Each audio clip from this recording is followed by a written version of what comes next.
नमस्कार। हम लोग लाइव आ चुके हैं। जैसे कि हम कोशिश कर रहे हैं कि रोज रात को 11 बजे कुछ समय के लिए आप सबों के साथ लाइव रहें।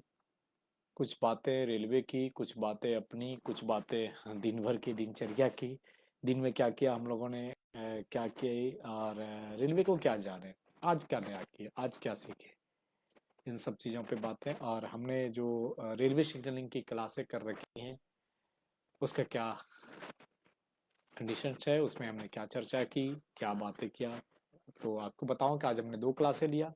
एक क्लास फॉर एलडीसी एग्जाम के लिए, जिसमें हम रेलवे सिग्नलिंग पे जो सवाल आएंगे टेक्निकल उस पे बात करते हैं। और दूसरा आज का जो क्लास था वो था वेस्ट्रेस EI2 के बारे में। वेस्ट्रेस EI2 की आज पांचवी क्लास थी। हाँ, चार क्लास हो गई, आज पांचवी क्लास थी। और जो एलडीसी की एक तैयारी चल रही है 30% की, उस पे आज 15वीं क्लास थी। ऑलमोस्ट 20 घंटे का शेड्यूल हमने बनाया है। कोशिश कर रहा हूँ, देखता हूँ कितना समय पूरा होगा। अच्छा लगता है, ढेर लोग से मिलते हैं, पूरे इंडिया के सारे जोन से कुछ ना कुछ लोग हैं। ऐसा नहीं है कि किसी एक जगह के लोग हैं अपने मिलने वाले हैं। बहुत तो ऐसे हैं जिनसे दोबारा मैं फिजिकल रूप से मिल पाऊंगा या नहीं पता नहीं। सब वर्चुअल रूप से मिलते हैं, अच्छे लोग हैं। सबसे बड़ी बात यह है कि मैं भी कुछ सीखता हूँ और दूसरे भी कुछ सीखते हैं। सबके अपनी अपनी सीखने की एक तरीका हो जाती है, एक जरिया हो जाता है। मिलते हैं, बात करते हैं सबसे, बेहतर होता है। सबके साथ बेहतरी का समय रहता है। तो सबको नमस्कार। सबसे पहले हमारे साथ जुड़िए, रेलवे के साथ जुड़े रहिए, सब कुछ सीखिए। और हाँ, जो ऑनलाइन हैं हमारे साथ वो कम से कम शेयर करिए, जिससे अधिक लोगों तक हम पहुँचे, अधिक लोगों के साथ जुड़ें। कमेंट्स करेंगे। साउंड आप लोगों को आ रही है कि नहीं, ये सबसे पहले बता देंगे कि हाँ साउंड आ रही है। अगर साउंड आ रही होगी तो कम से कम हम सबको देख पाएंगे ये समझ पाएंगे कि हाँ ठीक है, आपसे बातें हमारी हो रही है, साउंड भी पहुंच रही है। तो साउंड मेरा मिल रहा है नहीं, ये बता दीजिए। और हाँ, जो भी रेलवे से जुड़े हुए, रेलवे से इंटरेस्टेड लोग हैं और हमसे बात करना चाहते हैं, मिलना चाहते हैं, तो हमसे मिलिए, बात करिए। आपस में हम लोग बात कर सकते हैं। कमेंट्स में आप देंगे, मैं कमेंट्स बताऊंगा एक दूसरे के साथ, और क्या भी शेयरिंग हो सकती है। तो रेलवे एक्चुअली हाई स्पीड हो रही है, बात तो वहीं पे आके अटकती है, गति शक्ति और हाई स्पीड। रेलवे अभी हाई स्पीड होने के कगार पे है। भारतीय रेलवे पहले 70 के स्पीड में चलती थी, आज भी कुछ है। इंटरलॉकिंग 1 जिसको बोलते हैं 70 के स्पीड तक चल सकता है। इंटरलॉकिंग 2 है, 110 के स्पीड तक हम चलाते हैं। इंटरलॉकिंग 3 में 140 की स्पीड तक चलाते हैं। और जब इंटरलॉकिंग 4 है वो 160 तक है। तो ये इंटरलॉकिंग 4 अभी हमारे पास है।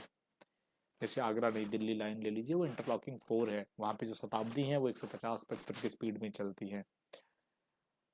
तो अब जब हम इंटरलॉकिंग 4 में जा रहे हैं, 140 से 160, इंटरलॉकिंग 3 तो मैक्सिमम मार्ग है, हावड़ा नई दिल्ली है या जितने मेन रूट हैं सब 120 से 140 के बीच ट्रेन चल रही थी। इंटरलॉकिंग 3 तो हमारा बहुत है।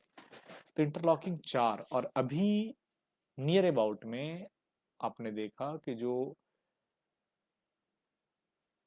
वंदे भारत एक्सप्रेस की ट्रायल की गई वो 150 की ट्रायल थी, सॉरी 180 का ट्रायल था। 180 के स्पीड में भारतीय पटरियों पे रेल चल रही है।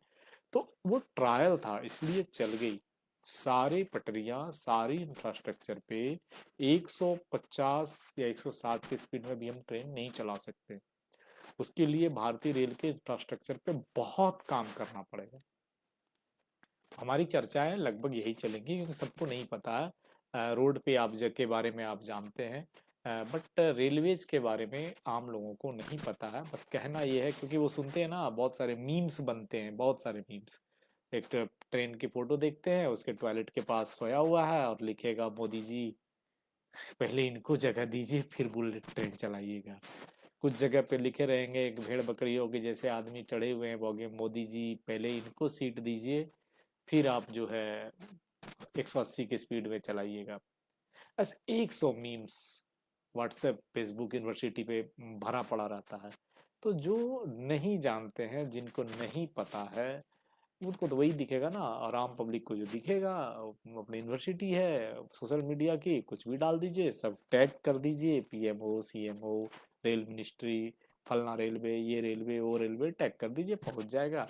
आम पब्लिक भी देखेंगे, मजा लेंगे। क्योंकि जब आप किसी चीज़ के बारे में नहीं जानते हैं, जब आप किसी चीज़ के बारे में पता नहीं है, उसकी इंटरनल चीज़ें नहीं मालूम है, तो मज़ा लेना आसान है। जबकि वस्तुतः ये है कि भारतीय रेलवे की स्थिति और उसकी प्रगति में जो परिवर्तन विगत 5-7 सालों में और जो स्पीड पकड़ी है, 12 साल का अनुभव है मेरा रेल में काम करते हुए, ऐसा नहीं था। पहले था प्रोजेक्ट शुरू हुई, प्रोजेक्ट पे चर्चा हुई, प्रोजेक्ट पे मीटिंग चल रही है, प्रोजेक्ट का फंड आया, प्रोजेक्ट का फंड बढ़ता जा रहा है, प्रोजेक्ट का समय बढ़ता जा रहा है। शुरू कब हुई ये तो पता है, खत्म कब होगा पता नहीं। अब सब चीज टारगेटेड है। शुरू हुई पता है, खत्म कब करना है ये भी पता है, क्या क्या करना है ये भी पता है, कितना पैसा लगेगा ये भी पता है, पैसा ना बढ़े, फंड ना बढ़े, वो भी पता है। और रही बात वो मीम्स का, कि इसको सीट दीजिए। आज तक किसी हवाई जहाज पे मीम्स नहीं बना कि इकोनॉमी क्लास को सीट दीजिए, बिजनेस क्लास मत चलाइए, एक्सिक्यूटिव क्लास मत चलाइए, क्योंकि वहां तक सबकी पहुंच नहीं है। डेस्टिनेशन ए से बी जाना है, बिजनेस क्लास वाले भी उसी समय में पहुंचेंगे, इकोनॉमी क्लास वाले भी उसी समय में पहुंचेंगे, भाड़ा का अंतर 10 गुना, फेयर 10 गुना। तो आखिर क्या कारण होता है कि लोग बिजनेस क्लास में भी जाते हैं, इकोनॉमी क्लास में भी जाते हैं? सेम चीज यहाँ पर भी अंतर है। सबकी अपनी अपनी खर्च करने की कैपेसिटी है, सबकी अपनी अपनी सुविधाएं हैं, सबका अपना अपना जरूरत है, उस हिसाब से खर्च कर रहा है भाई। अच्छा, रही बात ट्रेन, भारतीय ट्रेन में डिफरेंट टाइप की ट्रेनें हैं, डिफरेंट टाइप के फेयर हैं, डिफरेंट टाइप की सुविधाएं हैं, हर चीज है। अब आप कहेंगे कि नहीं मैं भी 25 रुपये ही दूंगा अभी तक और चढ़ूंगा गतिमान एक्सप्रेस में, जरूरत क्या है? आपके पास 25 रुपया है, आप 25 वाली ट्रेन से जाइए। जिनको गतिमान से जाना है गतिमान का ट्रेन से जाएगा, जिसको महाराजा ट्रेन से जाना है महाराजा से जाना है, जिसको तेजस से जाना है उसको तेजस से जाना है। किसी के लिए पैसा मायने है, किसी के लिए समय मायने है। सबकी अपनी अपनी सुविधा है, सबकी अपनी अपनी सोच है, सबका अपना अपना डेस्टिनेशन है। तो 130 करोड़ की आबादी, 140 करोड़ की आबादी में सबको एक हिसाब से नाप के और ये कहना कि पहले इसको जगह दीजिए, वो नहीं दिया जा सकता। ऐसा नहीं है कि ये पहली बार है।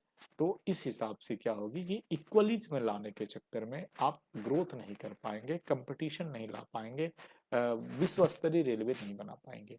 तो वस्तुतः हमें लगता है, हम लोग जिस हिसाब से देख रहे हैं कि जो प्रगति चल रही है, हाई स्पीड ट्रेन चलाने की सब जगह बेहतर है।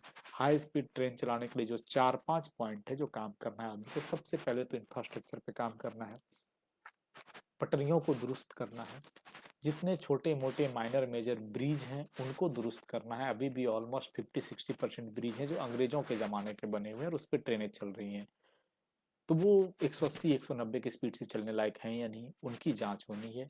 नहीं है तो नए ब्रिज बनाने हैं, छोटे मोटे ब्रिज बनाने हैं। अनमेन्ड एलसी गेट की जो बातें थी, लेवल क्रॉसिंग की, उसे खत्म किया जा रहा है, वो करना है। उसके बाद अनमेन्ड के बाद नन इंटरलॉक्ड गेट आते हैं, वो भी अनसेफ है, उसे इंटरलॉक्ड करना है। और अगर ये दोनों हो जाए तो इंटरलॉक्ड को भी खत्म करना है, क्योंकि 180 और 200 की स्पीड में गेटमैन गेट बंद करके रख के और वो ट्रेन चलाना संभव नहीं है। तो इसके साथ साथ जो पटरियों की स्ट्रक्चर है, चाहे वो 960 kg की रेलें हैं, उसकी जो कंडीशंस हैं, उसकी जो फिटिंग्स हैं, उसको चेंज होना है। जहाँ पर भी पटरियाँ स्टेशन यार्ड से गुजरती हैं, वहाँ पे पॉइंट्स हैं, क्रॉसिंग्स हैं, या वहाँ पे टर्नआउट्स हैं, उनके ऊपर स्पीड रिस्ट्रिक्शन लगे, वो चेंज करना है। लाइनें जो बिछी हुई इसमें कर्व हैं, 2 डिग्री से कर्व हैं, अप टू 10 डिग्री कर्व तक इंडियन रेलवे में परमिसिबल है। और 2 डिग्री से जैसे ही कर्व ऊपर जाता है, क्या होता है डिग्री कर्व बताएंगे हम। जुड़े रहिएगा हमारे साथ, हमारा पेज को फॉलो करिए, हमारे पेज को लाइक करिए और इसको शेयर करिए वीडियोस को, तो हम आपको आगे बताएंगे कि जब पटरियों पर ट्रेनें चलती हैं तो रोड नहीं है कहीं भी मोड़ लें, वहाँ एक एक डिग्री मायने रखा जाता है। परमिशिबल जो है मैक्सिमम 10 डिग्री तक आप परमिशिबल है, जिसमें कि आप 175 मीटर रेडियस तक आपका कर्व बना सकते हैं। और ऐसे अगर डिग ना रहे कर्व तो अच्छा है। तो अब क्या है कि अगर डिग्री ऑफ कर्व बढ़ेगा तो स्पीड बढ़ेगा, तो जैसे 2 डिग्री कर्व से अधिक आप ले जाएंगे ना तो पीएसआर लग जाती है। पीएसआर यानी permanent speed restriction. Permanent speed restriction हो गई, वहीं पर भी 200 की स्पीड कम हो जाएगी, क्योंकि ड्राइवर को 200 की स्पीड से कम करके 30-40 में लाना, फिर 40 से 200 में जाना, 10 किलोमीटर की रेंज, पंचुअलिटी खत्म, सेफ्टी खत्म। तो बहुत सारी चीजें हैं, इन सब चीज़ों पे सब आम आदमी को नहीं पता है, आम पब्लिक को नहीं पता है। और इसके ऊपर जो फंड लगते हैं, 1-1 किलोमीटर की पटरियां बिछाने में, 1-1 पॉइंट बिछाने में करोड़ों करोड़ का खर्च आता है, उतने पैसे लगाना है, फिर उसका यूटिलाइज करना है और वहां से पूंजी फिर निकालना है, उसको बिजनेस मॉडल में चेंज करना है। तो ये जो बिजनेस मॉडल है ना, रेवेन्यू का सर्कुलेशन होना, ये सबकी समझ की बाहर की बात है।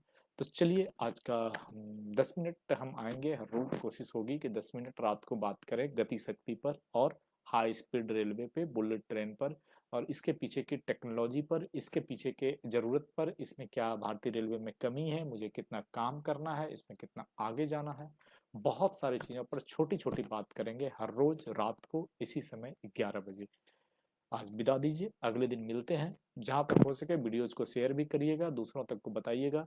हम छोटी छोटी चीज़ों को जानेंगे कि भारतीय रेलवे कहाँ थी, कहाँ है और आगे कहाँ जाएंगे, और इसमें कितनी छोटी छोटी समस्याएं हैं, इसको कैसे आगे किया जाएगा पूरा, और इसके पीछे का विजन क्या है। लॉन्ग टर्म इफेक्ट है, खर्च बहुत है, और इससे रोजगार भी उत्पन्न बहुत होंगे आगे चल के। और बाकी सुविधाओं को, ये जो गति शक्ति का मिशन है कि रोड, रेल और वाटर एंड एयर, चारों ट्रैफिक को एक क्वाड्रिलेटरल में जोड़ दिया जाए कि सबका एक दूसरे से लॉजिस्टिक और पैसेंजर से रिलेशंस बन जाए, स्पीड ऑटोमेटिक बढ़ जाएगी। कहा जाता है कि देश की प्रगति उसके चक्के में है, और ये 4 चक्के अगर बढ़ जाएंगे तो हमारा देश जरूर विश्वगुरु बनेगा, प्रगति करेगा। आज के लिए धन्यवाद। जय हिंद, जय भारत। अगले दिन मिलते हैं।